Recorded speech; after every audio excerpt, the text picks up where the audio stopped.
talks by Sri Nisargadatta Maharaj ji. In that, we have been seeing consciousness and the absolute. In this, now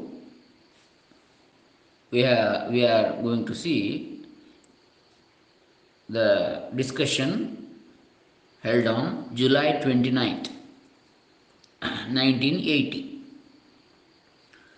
Om Shri Gurubhyo Namaha. Harihi Om. Shri Ganeshaya Namaha.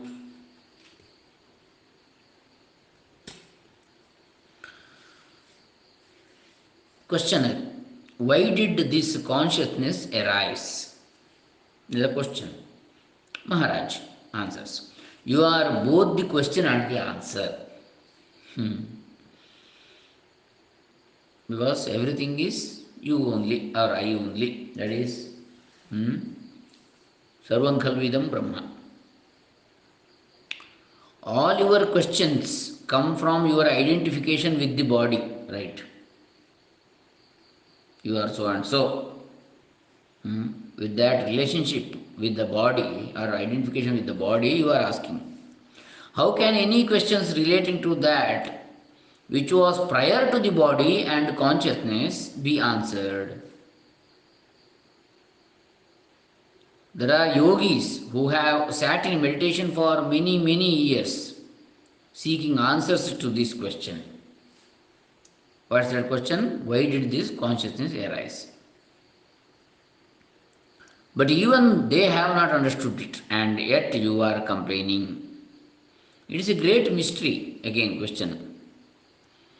It is a mystery only to the ignorant, to the one not identified with the body. It is no longer a mystery. Maharaj cannot convey it to us. Cannot convey it to us. I keep telling you, but you don't listen. Does Maharaj see us as individuals? There are no individuals. There are only food bodies with the knowledge I am. There is no difference between an ant, a human being, and Ishvara. They are of the same quality. The body of an ant is small, an elephant is large. The strength is different because of size, but the life force is the same. For knowledge, the body is necessary. How did Maharaj get the name Nisargadatta? At one time, I was composing poems. Poems used to flow out of me, and in this flow, I just added Nisargadatta.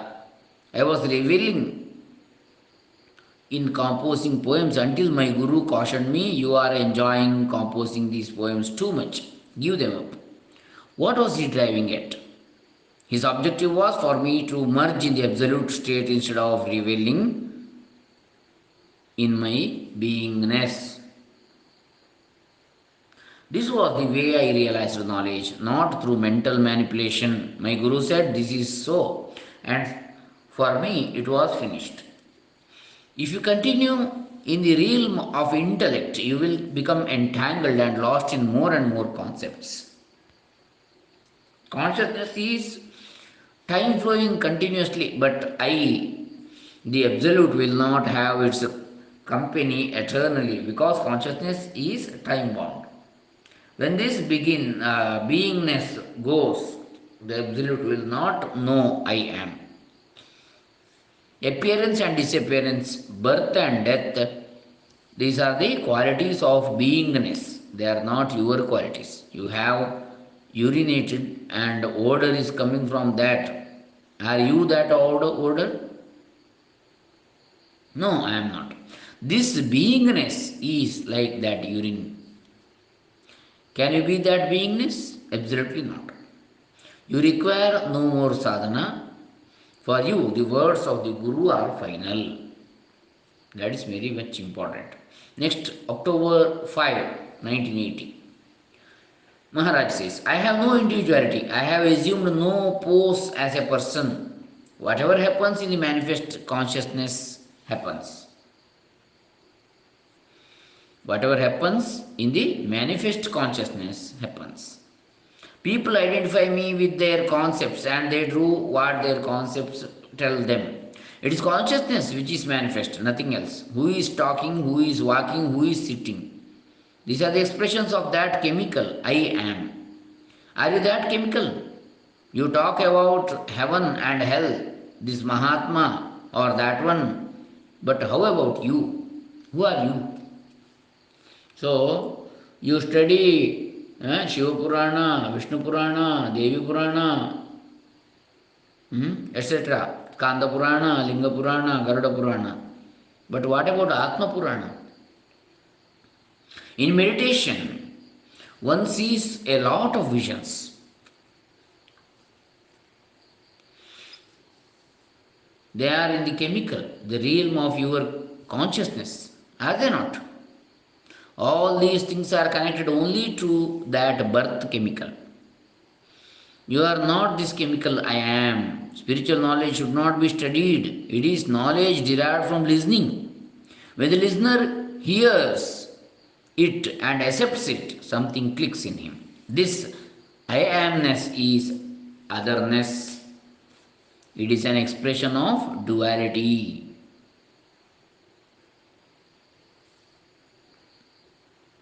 It is not myself, it is otherness. Next, November 8th, 1980. Questioner: why is it that we naturally seem to think of ourselves as separate individuals? Maharaj says, your thoughts about individuality are really not your own thoughts, they are all collective thoughts. You think that you are the one who has the thoughts. In fact, thoughts arise in consciousness. As our spiritual knowledge grows, our identification with an individual body mind diminishes and our consciousness expands into universal consciousness. The life force continues to act, but its thoughts and actions are no longer limited to an individual. They become the total manifestation. It is like the action of the wind. The wind does not blow for any particular individual, but for the total manifestation. Question: as an individual, can we go back to the source? Maharaj: not as an individual. The knowledge I am just must go back to its own source. Now, consciousness has identified with the form. Later, it understands that it is not that form and goes further. In a few cases, it may reach the space, and very often there it stops. In a very few cases, it reaches its real source beyond all conditioning. It is difficult to give up that inclination of identifying the body as the self. I am not talking to an individual, I am talking to the consciousness. It is consciousness which must seek its source. Out of that no being, because it is not the body which must seek its source. It is consciousness. Out of that no being state comes the beingness. Out of that no being state comes the beingness. That is, from avyakta, this vyakta emerges. It comes as quietly as twilight, with just a feel of I am, and that is aham arises from avyakta. And then suddenly the space is there. From that aham, that is Atma Bhava or Aham Bhava, this is Akasha, space is there. In the space, movement starts with the air, Vayu, the fire, Agni, the water, up, Jala, and the earth, Prithvi. All these five elements are you only. Out of your consciousness, all this has happened. All are created from your consciousness. There is no individual. There is only you. The total functioning is you. The consciousness is you. You are the consciousness. All the titles of gods are your names. You are the consciousness. All the titles of the gods are your names. But by clinging to the body, you hand yourself over to time and death. You are imposing it on yourself. And the total universe, When I am the total universe, I am in need of nothing because I am everything. But I cramped myself into a small thing, a body. I made myself a fragment and became needful. I need so many things as a body. In the absence of a body, do you and did you exist? Are you and were you there or not? Attain that state which is and was prior to the body. Your true nature is open and free, but you cover it up. You give it various designs. Very nicely, Nisargadatta Maharaj explains the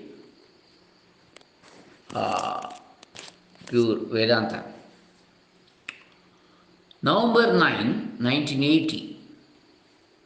Questioner. Should the type of dispassion, that's Vairagya, which Maharaj is teaching us, be taught to children?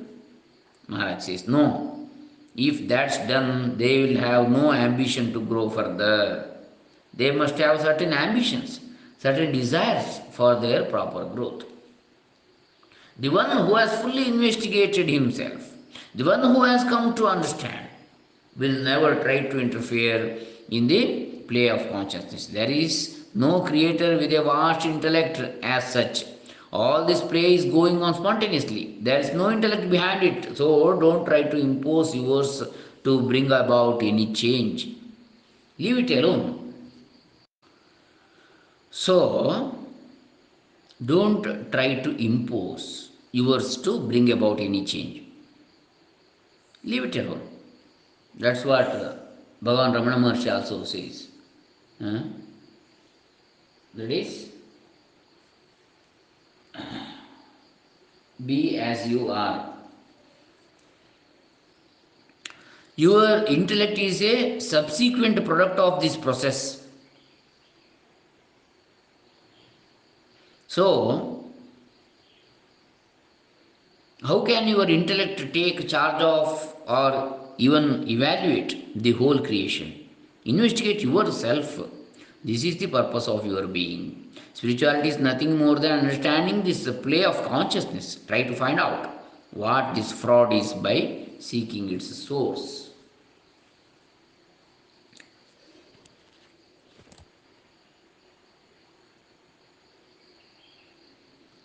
Next, November 12, 1980, Maharaj says, the I amness, the manifest Brahman, and that is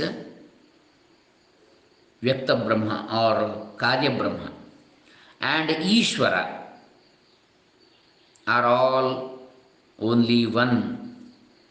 Ponder over this and realize it. The I amness, the manifest Brahman,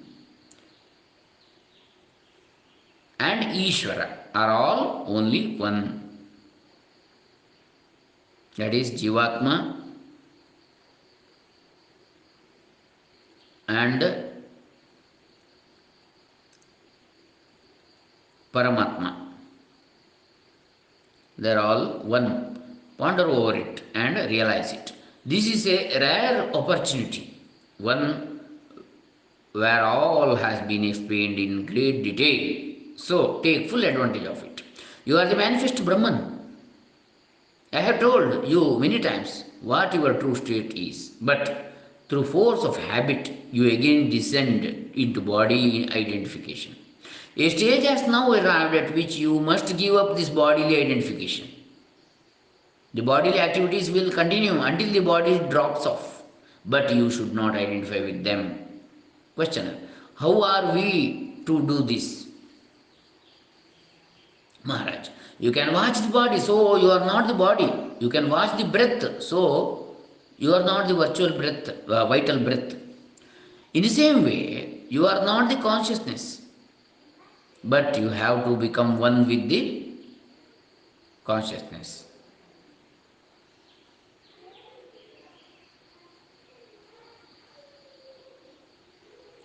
As you stabilize in the consciousness, dispassion for the body and for the expression through the body occurs spontaneously.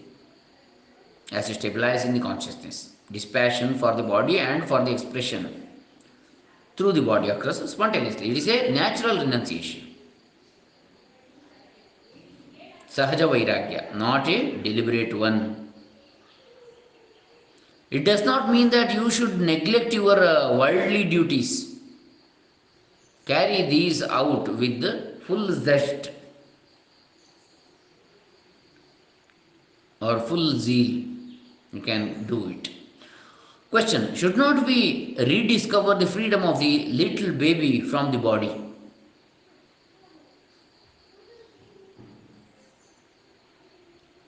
Maharaj, understand the source of child.